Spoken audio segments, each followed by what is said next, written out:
السلام عليكم، مرحبا بكم معايا في فيديو جديد. كنتمنى ان شاء الله يلقاكم كاملين في اتم الصحه والعافيه. اليوم ان شاء الله غادي نحضر معكم المكرونه بالخضره والدجاج. كنتمنى ان الفيديو ينال اعجابكم. ما تنسونيش بواحد لايك واشتراك وتخليوا لي واحد التعليق. كنحتاجوا الحبه ديال البصله اللي مقطعاها رقيقه.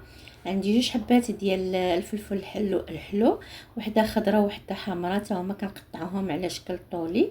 وعندي حبه ديال الخيزو حتى هي كنقطعها على شكل طولي يكونوا رقاق. كندير الزيت وكنشحروهم. كندير واحد راس تاع الثومه حتى هو كنحكو، بان وليداتنا كيحبوا المكرونه وما كيبغيوش ياكلوا لنا الخضره.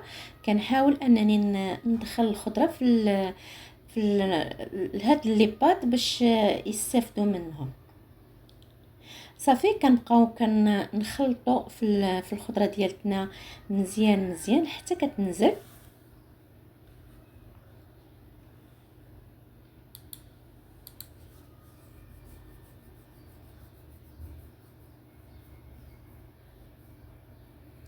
وكنبداو قطعت هنايا عندي الدجاج، قطعته شرائح. وعندي واحد المعلقه كبيره ديال القزبر ومعدنوس.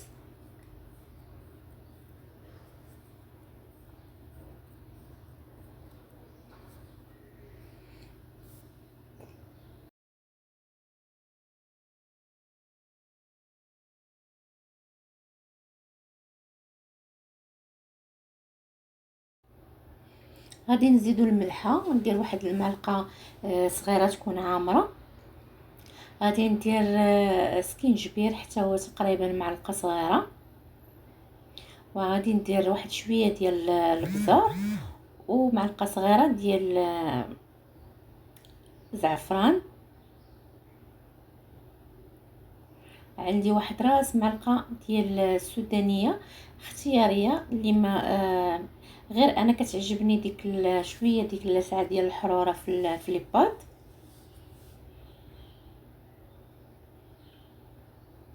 وغادي ندير معلقه صغيره ديال العطريه ديال الدجاج. مهم اي حاجه دخلناها درنا الكفته كنديروا العطريه ديال اللحم ديال الكفته. درنا الدجاج نديروا العطريه ديال الدجاج. درنا الحوت كنديروا العطريه ديال الحوت. يعني فايت لي سبق لي انني حطيت سباكيتي بالكروفيت ودرت فيها العطريه ديال الحوت. هنا زدت واحد المعلقه كبيره ديال المطيشه ديال الحك. عندي كانت في المجمد كنصايبها مرسوات بحال هكا كناخذهم. وعندي واحد الغراف ديال الفطر المعلب الا كان طري من الاحسن. وغادي نزيدو واحد المعلقه كبيره ديال التحميره. صافي وغادي نخلطوا العناصر مزيان مزيان. وغادي نزيد واحد نص كاس ديال الماء حتى الكاس باش يطيب لينا داك الطريفات ديال الدجاج وديك الخضره.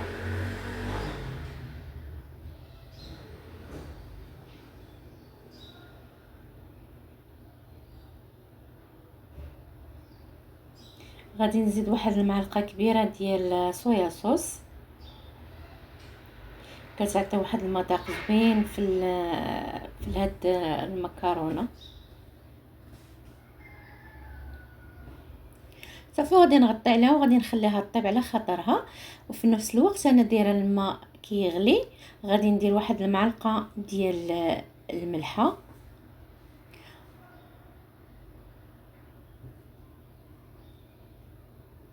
وغادي ندير لي باط تسلق. المهم المده ديال السليق ديال لي باط راه كتكون مكتوبه في البواطه اولا نشوفوها. المهم ما كنخليوهاش حتى كيفوت فيها الطياب. يعني راه تقريبا غير 5 دقائق راه كافيه، حتى 10 الا كانت كتشد الطياب.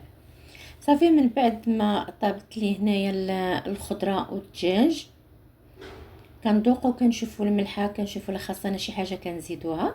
من بعد نزيد لي بات كنبداو نهزو وكنحطو في المقلاعتنا.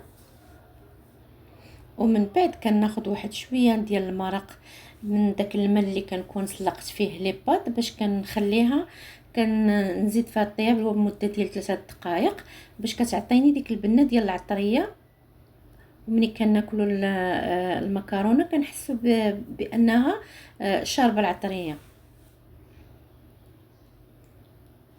صافي من بعد كنزيد واحد شويه ديال القزبر والمعدنوس من الفوق، ولا بغينا نديرو حتى الفرomاج حتى هو راه تيجي زوين. صافي وكنقدموها على هذا الشكل هذا.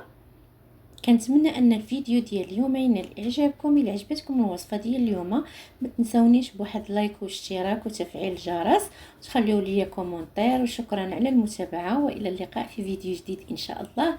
مع السلامه.